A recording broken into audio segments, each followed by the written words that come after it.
ഇന്നത്തെ potato fry ഞാൻ ഇൻസ്റ്റാഗ്രാമിൽ ഒരു വീഡിയോ കണ്ടിട്ട് ജസ്റ്റ് ട്രൈ ചെയ്ത് നോക്കിയതാണ്. നമുക്കിതിലേക്ക് വേണ്ട മിക്സ് മുളക് പൊടി, കുരുമുളക് പൊടി, പെരിഞ്ചീരകം, കറിവേപ്പില, 3 വെളുത്തുള്ളി. അത് സെറ്റ് ചെയ്ത് വെച്ച് നമ്മുടെ ഉരുളക്കിഴങ്ങിൽ നമ്മൾ കുറച്ച് മഞ്ഞൾപ്പൊടിയും ഉപ്പും ഇട്ടിട്ട് നമ്മളൊന്ന് വേവിക്കാൻ വെച്ചു. അതിനുശേഷം മാറ്റി വെച്ച മിക്സ് എല്ലാം കൂടി ഒന്ന് പേസ്റ്റ് ചെയ്തെടുത്തു. അപ്പോൾ ഈ ഉരുളക്കിഴങ്ങ് ഒരു 10 മിനിറ്റ് വേവിച്ചാൽ മതി. ഒരു ഹാഫ് കുക്ക് ആയി കഴിഞ്ഞാൽ അപ്പോഴേക്കും നമുക്ക് വേറൊരു പാത്രത്തിലേക്ക് മാറ്റാം.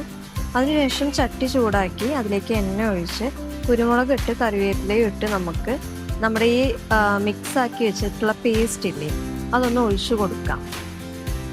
അതൊഴിച്ചു കൊടുത്ത് അതൊന്ന് കുറച്ച് നേരം ഇളക്കിയിട്ട് നമ്മുടെ ഉരുളക്കിഴങ്ങ് നമുക്ക് അതിലേക്ക് ആഡ് ചെയ്ത് കൊടുക്കാം. ഉപ്പ് നമ്മുടെ ആവശ്യത്തിനൊന്ന് ചേർത്ത് കൊടുക്കാം. ശേഷം അതിലേക്ക് ചേർത്തിട്ടുള്ള ഉരുളക്കിഴങ്ങ് എല്ലാം കൂടി ഒന്ന് മിക്സ് ചെയ്തിട്ട് ഒരു 15 മിനിറ്റ് ലോ ഫ്ലെയിമിൽ നമുക്കൊന്ന് മിക്സ് ചെയ്തെടുക്കാം. അപ്പോൾ അത് റെഡി ആയിട്ടുണ്ട്. അപ്പം ഞാൻ എൻ്റെ അച്ഛൻ്റെ അമ്മയുടെയും ഒരു ടേസ്റ്റ് ചെയ്തിട്ടുള്ളത് എങ്ങനെയുണ്ട് എന്ന് ചോദിക്കുന്നുണ്ട്. അപ്പം അതും കൂടി ഞാൻ അതിൽ ആഡ് ചെയ്തിട്ടുണ്ട്. നല്ല ടേസ്റ്റ് ഉണ്ട്. പിന്നെ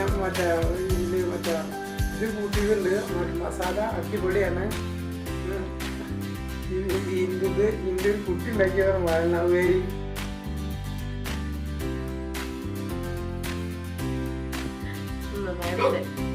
അതിന് ടേസ്റ്റ് ഉണ്ട്.